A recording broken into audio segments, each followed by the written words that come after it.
My name is Ramachandran, and I am at the University of California, San Diego, in La Jolla, and at the Salk Institute. And I was born and raised in India.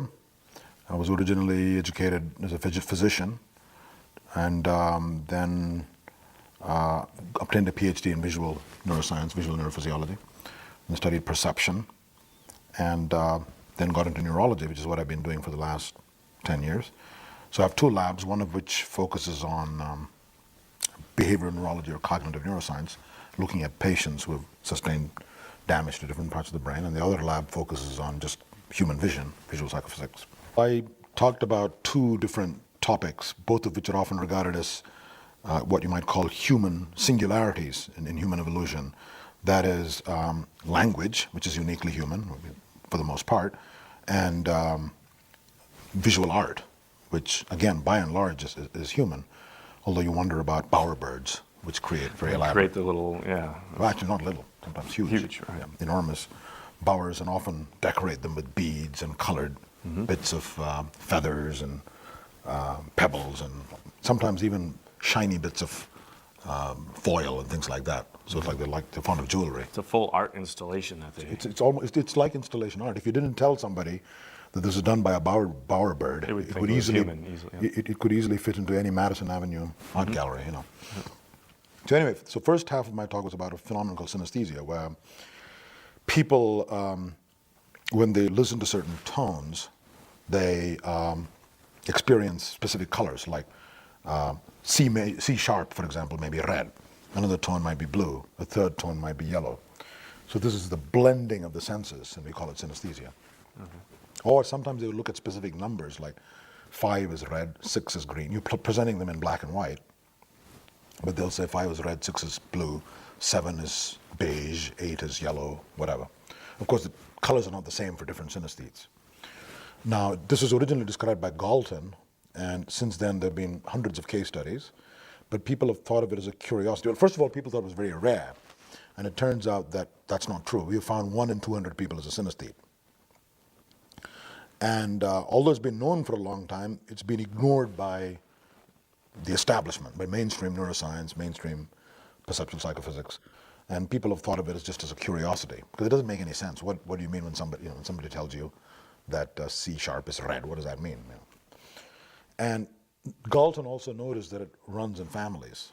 Now, how detailed an account do you want? I mean, no, it's okay. great. Okay, so it runs in families, so it may be a genetic basis, and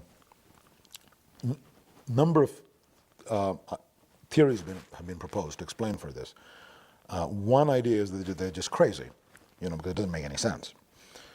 And the second idea is that maybe they're just on acid, on LSD. And this is true because some people who take LSD report synesthetic experiences. Yeah? But that doesn't mean that's all it is. Thirdly, you find that, the third theory is that these people are just they're just remembering childhood memories. In other words, they were playing with refrigerator magnets. Ah, okay. So colored, Sure. 5 was red, 6 was blue, 7 was yellow, and they're stuck with these memories. And this doesn't make any sense to me, because why does it run in families then?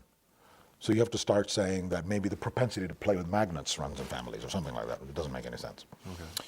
Another theory is they're just being metaphorical, just as you and I might say hot bab, or, that's just a metaphor. Gotcha. Or you say cheddar cheese is sharp. Cheese isn't sharp. You rub it on your skin, it's soft. So why do you say sharp? Well, you say, no, you see, what you mean is the taste is sharp. But why are you using a tactile adjective to describe a taste experience? There seems to be a confusion of categories here. And I was not happy with this explanation, because it's an example of trying to explain one mystery with another mystery, which never works in science. That is, you're taking synesthesia, it's spooky, it's mysterious, we don't know what it is, and you're saying, oh, well, it's just a metaphor. But we don't know what a metaphor is. How is a metaphor represented in the brain? So it doesn't help to say that synesthesia is just a metaphor. And in fact, what I've done is to turn it upside down completely and argue that synesthesia is a concrete sensitive phenomenon. You can understand its physiological basis, find out what's going on in the brain, and that in turn gives you a foothold, an experimental foothold or lever for understanding more complex mental phenomena like metaphor and creativity and imagination. And that's what the talk was about. So how have you tested this? How have you found, or what have you done to try to correlate the experience of a green 5 in the brain? You know, Well, it turns out to be very tricky because, well, first of all, we wanted to show that the phenomenon is genuine. It's a real phenomenon worthy of study, and it's not that the people are being crazy or they're just being metaphorical or something like that. And people have been trying to do this since Galton's time. And there have been 1 or 2 experiments. What we did was to find 2 synesthetes who had number color synesthesia. 5 was red and 2 was green in one of them. Mm-hmm. The other was 5 was blue and 2 was yellow, say. And then we created a random matrix of 2s. And if you think about computerized 2s, they're mirror images of 5. okay, Right? sure. So you scatter these 2s on the screen, and then embedded in the forest of 2s are a few 5s. Okay? Mm-hmm. And they're scattered there, and they form some sort of global shape, like a triangle or a circle. Now, if you and I look at it, you just see A bunch of squiggles. but they should see colors, Right. differentials. Differentials. Now, you can measure the time it takes for a normal person to detect that global embedded shape, and it's say half a second or a second or 2, mm-hmm. because they have to search for it. And they say, oh, this looks slightly different. Oh, it's a 5, not a 2. Right. It's a mirror image. Oh, here's another one, and here's another one. And then they mentally cluster these together, and they say, it's a triangle. On the other hand, the synesthete looks at it and says, oh, I see a red triangle. It's jumping out at me. That quickly. Yeah. Well, much more quickly. Much more. And we've seen this in most of the synesthetes we've tested. So in other words, here's something they're better at than normal people. So how can they be making it up? How can they be confabulating? And how can it be just memory association or metaphor? This shows it's an authentic sensory experience. They're literally seeing those 5s as red, so they're able to instantly group it together. It pops out at them.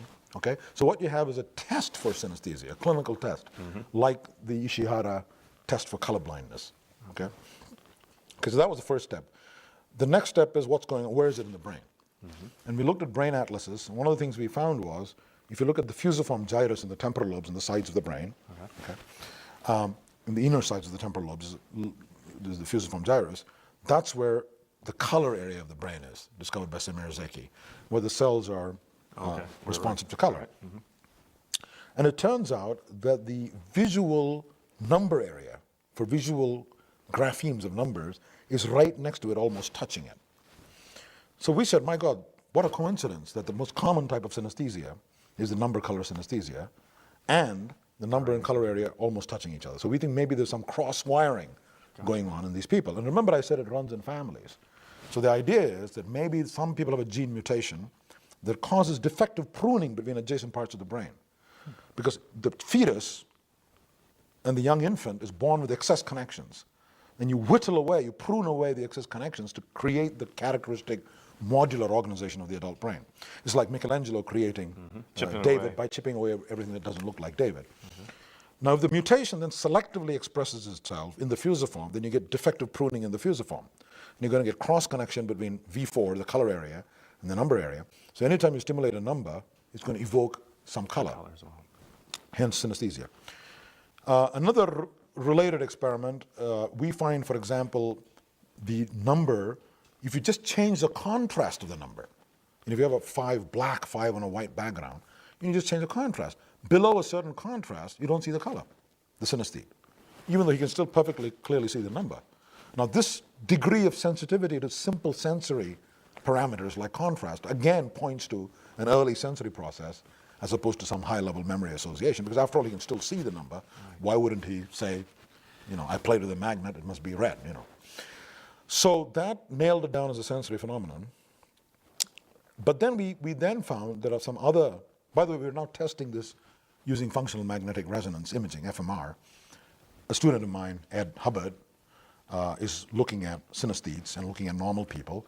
And if you present numbers to synesthete, the question is, do you get any activation in the color area, even though the number is presented in black and white? So he's starting to look at that. We don't have any results yet. I mean, we have some preliminary results in the right direction, but not statistically significant yet. And that's very important, I think, in brain imaging studies, because there is now, as you know, it's almost like an epidemic, and everybody's doing brain imaging. And unfortunately, 99% of it is just phrenology. Gee whiz, let's see what lights up. And that's fun to do. It's not a waste of time, because sometimes you stumble on something by accident, But I think the way to go is to make specific predictions about what you're going to find and where in the brain. And then do specific psychophysical experiments and make predictions, and then go look for that in the brain. And this would be an example of that if it works. What we've done so far is simply called psychophysics. That is, you treat the system as a black box, and you present different types of visual patterns, manipulate the patterns, you ask what the subject sees, and then you draw inferences and construct models about what's going on. Gotcha. So basically, you didn't actually see, using, I guess, MRI, you didn't see the area of color and the area of numbers light up. We did, but we have not then taken the next step, and we saw them light up and we saw they're right next to each other and almost touching, but we haven't taken the next step of then taking a synesthete and seeing if lighting just one up causes the other to light up as well. That's the obvious next step. Okay. What happens if you show the synesthete a green 5, but they usually see blue 5s? Do they convert it to blue? No, that's a good question. If you show it to them in the wrong color, yes, they do convert it, quote unquote convert it. What they see is they see it in layers. They simultaneously see the wrong color, which is, you've displayed it in the wrong color, but they also see the synesthetically induced color, and they say it feels unpleasant. They'll say, ugh, it's hideous. There's a disproportionate aversive reaction to this, and I'll explain why in a minute. There's another piece of the puzzle. They don't mix red and blue into purple, though? They never do that. Or red and green into yellow or whatever. Now, what's interesting is that the first two synesthetes we stumbled on are what we call sensory synesthetes, or simple synesthetes. And we were lucky because they were easy to study. And this cross-wiring, we think, is happening very early in the hierarchy of sensory information processing. But then we came across synesthetes where it wasn't just the visual appearance of the 5, even the concept would trigger the color. So for example, in our first two synesthetes, if you show them the Roman 5, there is no color. If you show them 5, the Arabic Indian 5, they would say, oh, that looks red. But the Roman 5, they would say, well, I know it's a 5, but it doesn't produce a color. Strange. Yeah, now that again shows it's not the concept that's driving it, but the early sensory representation in the fusiform gyrus. Because what's in the fusiform gyrus is the visual representation, not the concept. Right, okay. Okay. So the concept is something to do with some memory capacity somewhere else, perhaps, or it's an association. That's correct. Or they'll associate it with the numerical concept, right? Whatever that is. Okay. We don't know where that is occurring. I'm coming to that. Oh, okay. Sorry. We then stumbled on a couple of synesthetes who not only would Roman 5s elicit colors, but they would say days of the week are colored. Monday is red, Tuesday is blue, Wednesday is chartreuse, Thursday is beige or whatever. And December is yellow, January is purple, February, okay. No wonder people thought they were crazy, okay? But there's a pattern here, because they don't say tables and chairs are colored, right? So there's a pattern. So whenever you think somebody is crazy, look more carefully. And this phenomenon has been known for a long time. The pattern is, what do numbers have in common with days of the week and weeks of months of the year? They're all concepts of numbers, right? Numerical sequence or ordinality. And that we think is represented, this is a conjecture, in the region of the angular gyrus of the human brain, in the left hemisphere. We think that because when that's damaged, you get dyscalculias, problems with elementary numerical calculation. So that 1 + 1 = 4. Usually they don't do problems with arithmetic because that's overlearned. But if you say 20 minus 3, he'll say 12. So okay. Subtraction is very difficult. Division is impossible. Multiplication, again, by rote, they've learned it, so it's overlearned. So it doesn't require the conceptual juggling. Okay. So they can do that. But anyway, so we think angular gyrus is involved in numerical calculation. And interestingly, Zeki's next color area in the sequence, where more sophisticated color processing occurs, is right next to that region. Now, imagine if this gene, instead of being expressed in the fusiform, the mutated gene, this hyperconnectivity gene, okay, or defective pruning gene, if it's expressed higher up because of transcription factors in the region of the angular gyrus, then the cross-wiring is going to happen here. And then you get what I call a higher synesthete, concept-driven synesthete, instead of a lower synesthete who is driven by the visual appearance. But people must have a combination of the two as well. There are Whole spectrum. well, I don't know about whole spectrum, but you do see people who are mixed types. And one doesn't trigger the upper, per se? It's complicated by the fact that some of the upper types, for example, they can visualize the number. And once they visualize, they're creating a partial activation within the fusiform, and that can drive the color percept. But the general answer to your question is we think there are two ends of a spectrum, the higher types and the lower types. There are probably types in between. One of the things people have observed about synesthetes is that synesthesia is much more common among artists, poets, and novelists, about 7 or 8 times more common according to one study. Now, not everybody believes this, and it only fueled the suspicion further that they're just crazy, because as you know, artists are all crazy, you know. Okay, so, but we think this is a genuine phenomenon, and the question is, why does it happen? And I have an explanation for that, and the explanation is, if the same gene, instead of expressing itself locally in the fusiform or in the angular gyrus, expresses more diffusely throughout the brain, then you get hyperconnectivity throughout the brain, okay? Lots of excess connections. Now, what is a metaphor? Let's think about it. A metaphor, you say, it is the east and Juliet is the sun. Gotcha. So basically, it's a triggering of Associations. associations. Yeah. In other words, you don't say Juliet is the sun, you don't say, well, she's just a ball of fire. Right. You say she's warm like the sun, nurturing like the sun, radiant like the sun. Your brain develops all the right links. And Shakespeare, of course, was a master at this. Now, if you then accept that concepts are also represented in brain maps, and we know they are, for example, with a stroke, you can lose just the idea of tools and nothing else. Vegetables and nothing else. Even though tools have nothing visually in common. What was that again? A stroke? What'd you say? A stroke. A stroke. Yeah. You lose. You lose the concept of tools, for example. There are many old neurological case studies along those lines. Okay. So if concepts are represented in brain maps, and a metaphor is linking two seemingly unrelated conceptual realms, okay? Then if you have excess connections throughout the brain, it facilitates the linking of seemingly unrelated concepts, which is the basis of all metaphor and creative human thought. Synesthetes have more of these connections, so they're more likely to be poets or artists or novelists, okay? Now, Not scientists, though? creative scientists, especially visual scientists. Feynman had synesthesia. Maybe Einstein. You see, there are 3 or 4 theories of language. One theory is that it's so complex, so sophisticated, involves so many interlocking bits and pieces. How do you evolve such an elaborate, sophisticated system through natural selection? The Dawkins type, Darwin type, blind watchmaker, you know. Well, Wallace says, Darwin's contemporary, says it can't be done. It was done through divine intervention. God put language in the human brain. And that's not an answer. Right? Second answer comes from Chomsky, who says, look, it just can't be done by natural selection. It's too sophisticated, too elaborate, okay? Especially the aspect of language he emphasized and discovered, that is the hierarchy, the hierarchical syntactic structure of the language syntactic tree, you know, the nested structure of language. Word, sentence, paragraph, that kind of thing? That's correct, yeah. And even words coupled to make, okay. Yeah. Noun phrases, all of the, you know, what we call the syntactic structure tree. You know. Sure, okay. It's so sophisticated that the way it evolved is, God knows what happens when you put 100 billion nerve cells in such a tiny space. Maybe new laws of physics emerge. Certainly new emergent properties. And language is one such emergent property which we don't yet understand. In other words, he's saying a miracle happens. Now, this comes perilously close to Wallace's theory, although he doesn't say God. It's saying there's a miracle of some kind.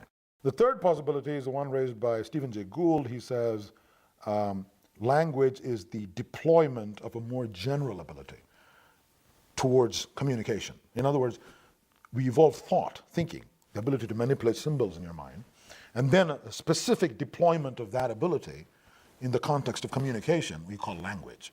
So just as we evolved fingers, in other words, he says you didn't evolve language specifically for communication. Just as you evolved fingers, right, for climbing trees, but now you can use them to count and compute and do mathematics. And most mathematical systems have a base 10. It's simply because we've got 10 fingers. There's no other deep reason, okay? So similarly, so nobody would argue that fingers evolved to do math, obviously not. Similarly, no one should argue that language evolved from communication. He argues that thinking evolved and then it was an exaptation for language. And I think that's wrong too. And one of the reasons I don't like it is because, again, he's trying to solve one mystery with another mystery. How did language evolve? Oh, simple, it evolved from thought. thinking is even more complicated. How did it evolve? How did it evolve? So you're only postponing the problem. Okay? Finally, there's Pinker who says, well, there's no big problem here. It evolved through natural selection. But I don't know how exactly it happened. But it's a specific adaptation for communication. And I disagree with that too. And I think what happened was a series of exaptations, in other words, things which would evolve for other reasons, were then, there was an opportunistic adaptation of those mechanisms for language and communication. How did that happen? Okay? And to understand that, you have to look at certain funny visual shapes, and I don't know how you're going to do that. I can draw it for you later. My head will probably work fine. If you have an amoeba-like shape, like that, okay, versus a shape that's got jagged edges like a piece of shattered glass, and you show them side by side to somebody, any person, and you say, this is Martian alphabet. I've drawn these on the screen. These are mine. One of them is Booba, the other is Kiki. Tell me which is Booba, which is Kiki. Because you made that up, it's not Martian, okay? 99 out of 100 people in the audience will pick the undulating shape. They'll say, that's Booba. And the sharp, jagged thing, they'll say, it's Kiki. Although you never taught them. Now, how do they know that? This proves in my mind that we're all synesthetes. We're all closet synesthetes, but we don't know it. We're in denial. And the reason is, the gentle visual undulation of the contour in the amoeba mimics the auditory representation, Booba. Nice rounded. Yeah. Whereas the sharp, jagged edges, the visual sudden inflection, mimics the sharp ki of the sound. Sawtooth wavelengths, actually. Exactly. In Not music. to mention the tongue hitting the palate sharp versus Booba, the undulation of the tongue and lips, mimicking the visual appearance, okay? So there is a non-arbitrary mapping, synesthetic mapping, between visual form and auditory phonemic representation. This is very important in the evolution of language. How did the first words evolve? Did people get together and say, oh, let's call that a microphone. Let's call that let's all say together, microphone. Of course not, right? What happened was there was a little bias in certain directions of production of sound for certain object shapes. Now, it's a very tiny bias, but that's all you need in evolution, because once you have that, you get the bootstrapping. Snowball effect, yep. Exactly. Now, there's also a mapping between auditory cortex, so this is between vision and hearing. But hearing and mouth-lip movements in the Broca's area, which are represented as motor maps. That's why you say, diminutive, teeny-weeny, un peu, okay? Your lips, tongue, and mouth mimic the miniature size of what you're looking at. So there's a synesthetic correspondence between what your lips, tongue are literally doing and what you're looking at, versus enormous, large, okay? Now, all this sounds comical, but Got tests to. it's amazing how a tiny bias of that kind can get amplified across generations. Now comes the best part. If you look at the motor map in the brain, the Penfield map, the tongue, lips, and mouth are right next to the hands. Now, why is that interesting? It's interesting because Darwin pointed out that when you cut with a pair of scissors, you do this. You clench and unclench unconsciously. In other words, there is what I call a synkinesia, like synesthesia, that the motor activity in the tongue and mouth regions unconsciously mimics the hand movements. Okay, and why that happens is a whole another question. But clearly there's some spillover. Okay. Given that that's true, imagine our ancestral hominids trying to describe something small. And they do this, a pincer. And then they say, diminutive, teeny-weeny. The lips and tongue do exactly the same thing, mimicking this. And then your ancestral primate makes some grunt or howl or groan using its right hemisphere for emotional vocalization, which is very easy to evolve, through the cingulate gyrus, and that's going to go through your lips and tongue, which now are mimicking your hand gesture. So already there's a built-in translation of your gestural language into the language of vocalization, which in turn, combined with the guttural utterances, emotional cries of the right hemisphere, produces the first proto-words. So now you've got a four-way bootstrapping, okay? All right. Giving rise to the early evolution of language. Then you somehow link that to aspects of semantics, and you have the final emergence of language. Now, think of what we've just done. We've taken, this is typical of our strategy in our lab. You take a spooky phenomenon, which has been regarded as a curiosity, an anomaly, people saying 5 is red, and people have ignored it for 100 years. You bring it to the laboratory, show it's a real phenomenon, and then guess what? It has vast implications for almost every aspect of human nature. like what is metaphor, what is thought, how did language evolve. If you get a large enough family, you can even clone the gene, go from the gene, which I call the hyperconnectivity gene, to the specific brain area, fusiform gyrus for lower synesthetes, angular gyrus for higher synesthetes, do the visual psychophysics, perceptual experiments, like the pop-out experiment, then point out its link. You can do functional brain imaging, okay? And then point out its relevance to metaphor, Shakespeare, evolution of language, the whole spectrum, all in one preparation. I have a question for you then. Yeah. Couldn't you reverse engineer this entire concept and go for the Dr. Dolittle effect, where you can look at a wolf howling at the moon and basically interpret its language? You could, especially now that you have this framework, this novel framework. By the way, I want to say that many of the fragments of this puzzle have been lying around. What we've tried to do is to simply Connect them and create a coherent framework for understanding language and evolution of language. We can now look at aphasias, for example, from this perspective. So, for example, you have damage to angular gyrus in the left hemisphere. What we find is some of these people can't do bubakiki anymore. All right. Okay? So the angular gyrus is playing a critical role in this type of cross-modal synesthesia. And think about this. The angular gyrus of the left hemisphere, if it's really doing this bubakiki thing, think about what that entails. You've got visual undulation versus auditory undulation, and they have nothing in common. Here's a pattern of sounds, and here's a visual thing. If you're a mathematician, you say immediately, no, they obviously have a great deal in common if you look at Fourier space. I mean, this is the same undulation, the same sound undulation. Okay. But in reality, they have very little in common out there in the physical world.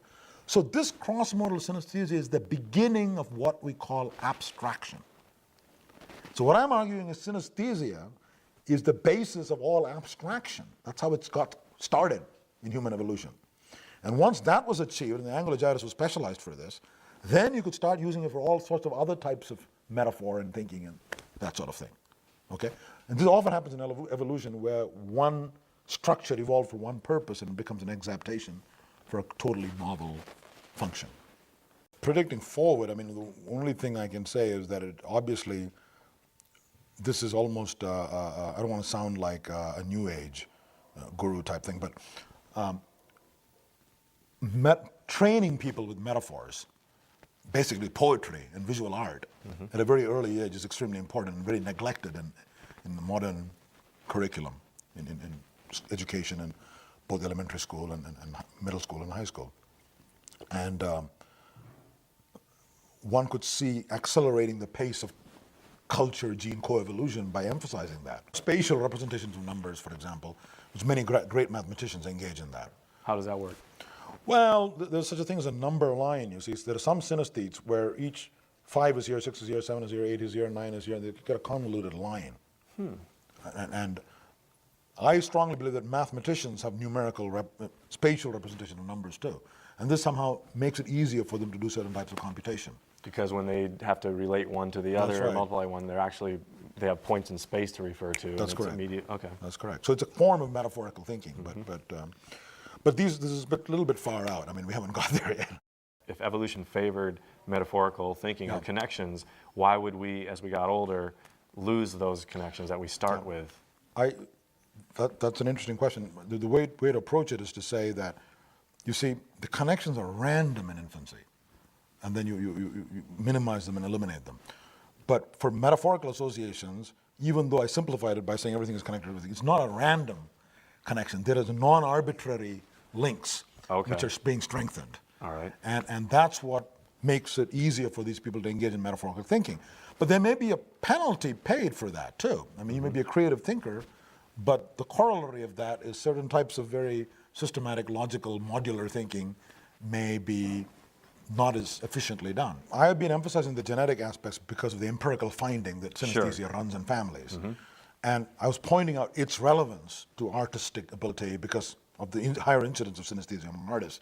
But this doesn't mean that given a propensity towards synesthesia, a propensity to develop these associations, that this does not require an environment where this is encouraged and nurtured, versus if you're exposed to an environment where this is not emphasized, even though these connections may be there, you are not reinforced for it, and it might just not be used, or it might get degraded, in some way.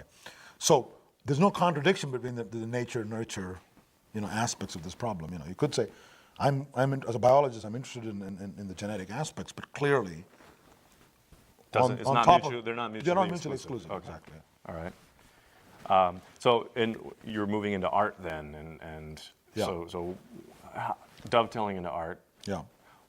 What does that mean? Now, artists are, all starving. So how is that a genetic advantage or an evolutionary No. advantage? Okay, it's very important. See, there are two separate questions. One is, why do people engage in art? Does that have an evolutionary advantage?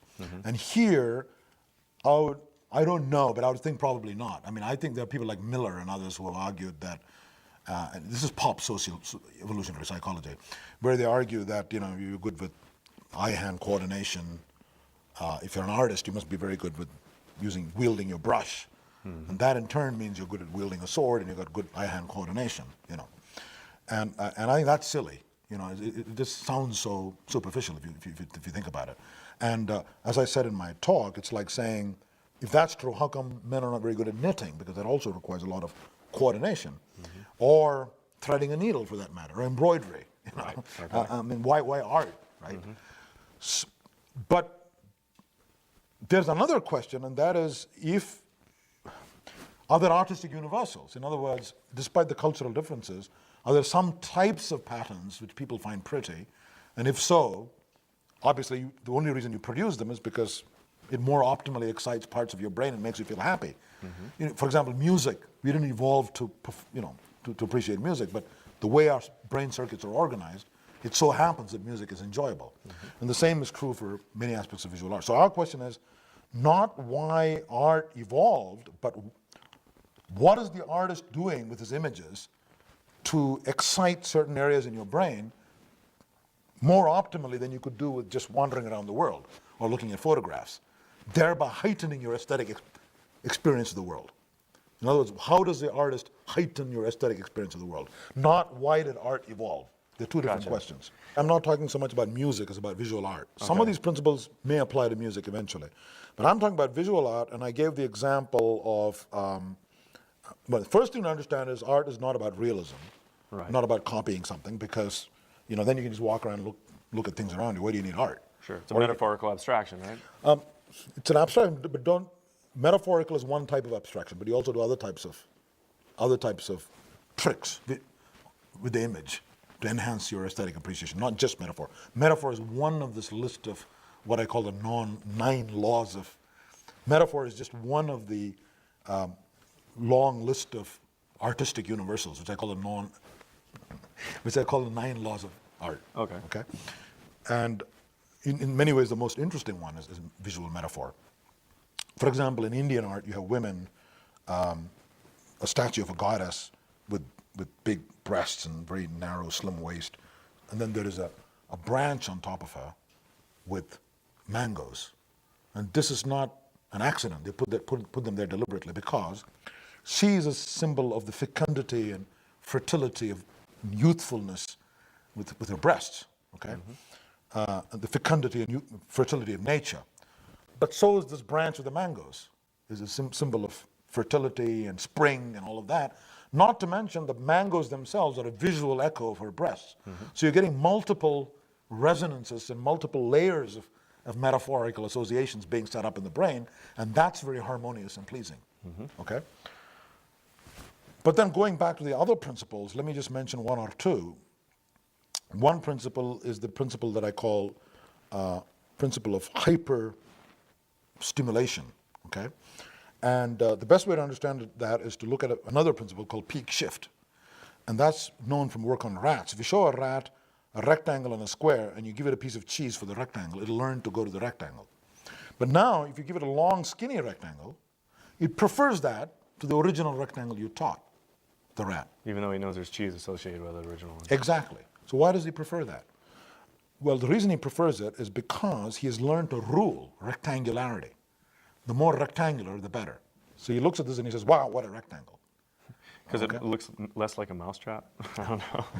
Well, it's because it's going even further away along that dimension from a square. Okay. But so the rectangle is a prototype, and then you're going away in the same dimension. Okay, now, what you do in visual art, for example, in caricature or in portraiture, what you do is you take somebody's face, like Nixon's face. How do you create a caricature? you take the mean of all male faces, you subtract that from Nixon's face, and that tells you what's special, his eyebrows and nose, and then you amplify it, exaggerate it. Okay, right, sure. And then you get something that looks even more like Nixon than Nixon himself, okay? Now all that is fine, and you can do the same thing with the female form, big breasts, big hips, narrow waist, and all of that, okay? But here's the point that I think has been missed, and it's not obvious, and that is, if you look at seagulls, the mother seagull has a long beak with a red spot. It's a yellow beak with a red spot, okay? It looks like a beak, like that. The baby pecks at the red spot, begs for food. The mother then regurgitates half-digested food into the gaping mouth of the chick. Chick swallows it and is happy. Timbergen discovered that. Next question is, how does the chick, as soon as it hatches, recognize its mother? Why doesn't it go beg food from a donkey? Well, then Timbergen found you can pluck the beak and wave this disembodied beak in front of the chick will still beg for food. Because it's trying to simplify computation. It's saying the only time I'll see this long thing with a red spot when there's a mother seagull attached. I'm never going to see a malicious ethologist waving a beak in front of me, okay? Did they do that like the first thing the bird saw or the chick saw when it came out of the egg? Was that? And it did No, it? it's a hardwired innate thing. Even if it's not the first thing, it'll go for it. But I mean, if it is the first thing, Then and there's no mother bird attached to it, It'll still go do for it. it. So It'll that's hard. It's a genetic It's hardwired hardwired, thing. yeah. Okay. But now comes the best part. If Timbergen takes a stick with a red spot, the chick still goes for it. It gets fooled. And that's because the receptor fields which are processing the beak, the neurons in the chick's brain, they're not that fussy. It's a biological system. They're not designed to be optimal. They're designed to be adequate. Right. Okay, if it's good enough beak, then I'll fire. Okay? Okay. Right. Now comes the best part. What Timbergen found is if you take a long, thin stick with 3 red stripes, nobody knows why he tried this, but just fooling around. The chick then goes crazy. It pecks at the beak incessantly, can't stop pecking. It prefers that to the real mother. Okay? Why? Because he has stumbled on a super beak, what I call a hyper stimulus. And that is, he has found a thing which activates that receptor field in the neuron even more than a natural beak because of the way it's wired up. Now it may have some funny rule like the more red outline, the better. Maybe that's the best way to wire it up. Okay? Now normally that doesn't matter because nature is never going to see a beak, striped beak, right? But here you can fool it. You can give it this long thing with the 3 red stripes and it goes crazy. Okay. It says, wow, what a sexy beak. And it goes for it, okay?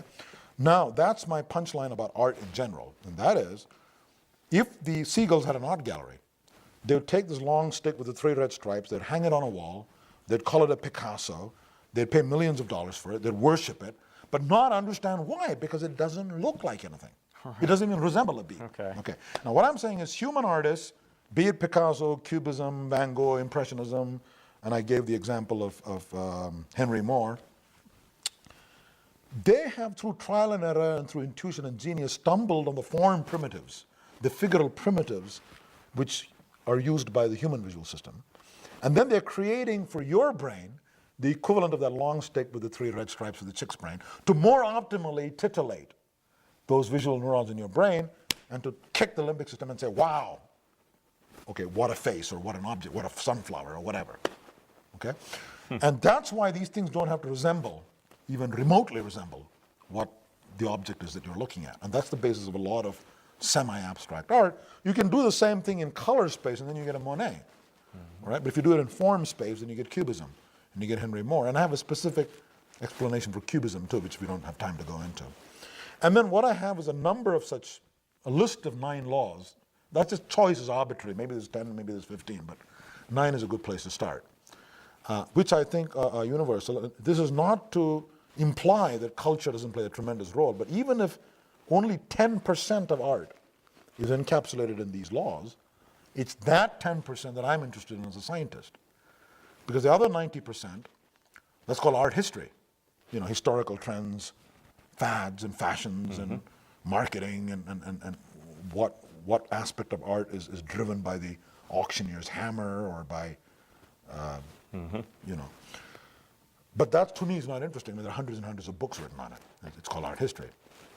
But the 10% that's invariant, that cuts across cultural boundaries, I think one can explore on a systematic basis, find the neural basis of that, which is what Semir and others are trying to do, and go into the evolutionary rationale.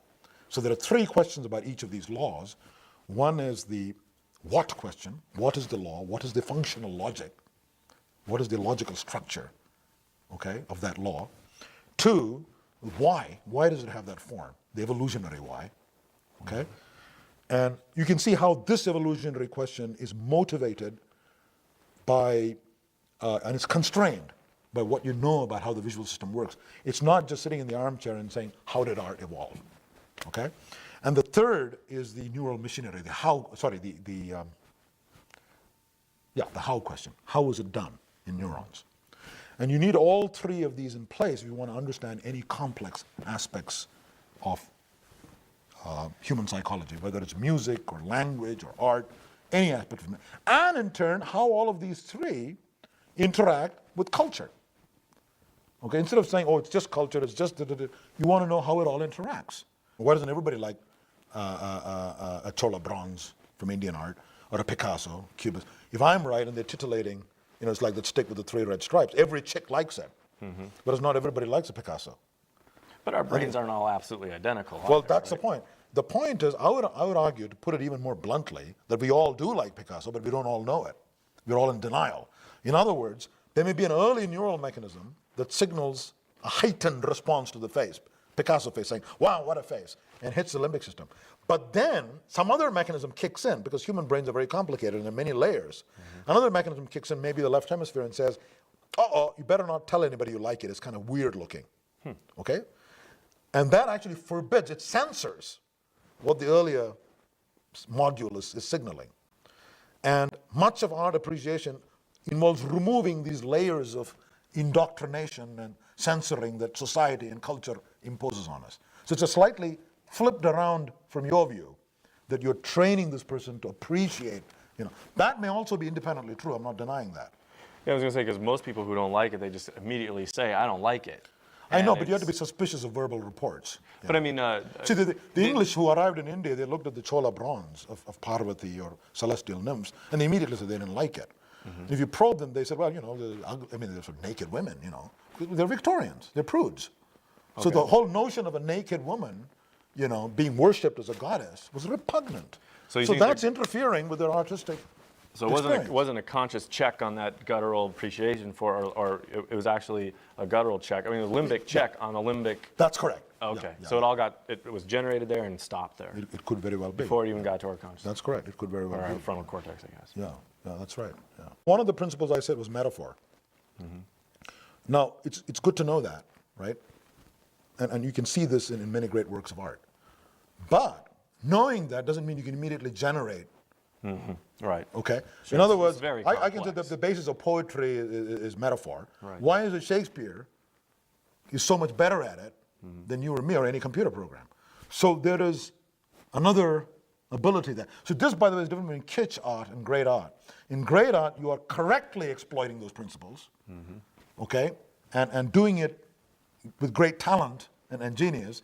In kitsch, you're going through the motions of trying to apply these laws or rules, but doing it trying to fake it. Trying to fake it. Another example of a principle is widely used in Indian art, and maybe in Western art too, is what I call perceptual peekaboo, or problem solving. And that is, a woman seen behind a diaphanous veil is much more attractive than a completely naked woman. And you say, well, that doesn't make sense. Naked woman is going to hit your limbic system more, right? Not true, because what's going on is the discovery of objects, hidden objects. In other words, giving the perceptual system a challenge. Curiosity and the completion of curiosity. And discovery. And that's important, because you're up in the treetops trying to discover a mate in fog. And you have to give the system an incentive to hunt. In Indian art, in sculptures, the women wear jewelry, okay? And that's actually exploiting 2 principles. One is the principle of contrast. And that is the jewelry is baroque and ornate and heightens the nakedness and smoothness of her and roundness of her body. Okay? The height, the contrast between jewelry, that's what jewelry on naked skin is very beautiful. Okay? And often you'll find that the necklace just covers the nipple. So you're watching it, it kind of is doing a peekaboo, right? I mean, so that's the same principle that makes you, when you discover the Dalmatian dog, say, aha, Okay, so this is why I say in my talk and in my article that one of the things an artist tries to do is to create multiple ahas as the visual message cascades into the 30 visual areas. And at each stage, a signal is sent to the limbic structures, saying, aha, look here, aha, look here, aha, look here. And there is this progressive bootstrapping going on. So you're basically setting up a domino effect to try to get the entire brain That's correct. up in a state of Hyper-stimulated frenzy. and hyper, exactly. But it has to be done correctly so that otherwise the connection gets lost somewhere. That's right, And exactly. the entire domino pattern is gone. And Absolutely, our brain, absolutely. we get a little, but not, okay. That's right. And this is what the great artist does. Now, whenever I say this, some art historian will get up and say, yes, but you can put a blank canvas in front of somebody and call it art. In fact, somebody did. How do any of these laws apply to that? Well, look, there you're running into problems of definition. I mean, you can do anything and call it art, right? Doesn't mean anybody's going to like it. Yeah, Doesn't make it. yeah. I'm trying to take a subset of what people call art, which is intelligible, and trying to discover some underlying principles. If you now say a toilet bowl is art or a blank canvas is art, okay, well then you can say perversely the opposite of art is also art. Sure. Fine. You know? These are questions with 10 years ago, 20 years ago you wouldn't even touch. And now you can begin to speculate on some of these issues, whether it's synesthesia or metaphor or language or even art. And we at least have a beginning point. yeah, exactly. The first hesitant steps towards understanding some of these phenomena. Courageous move, and I think everybody's really interested in to see where it goes. And really appreciate Thank you. your time.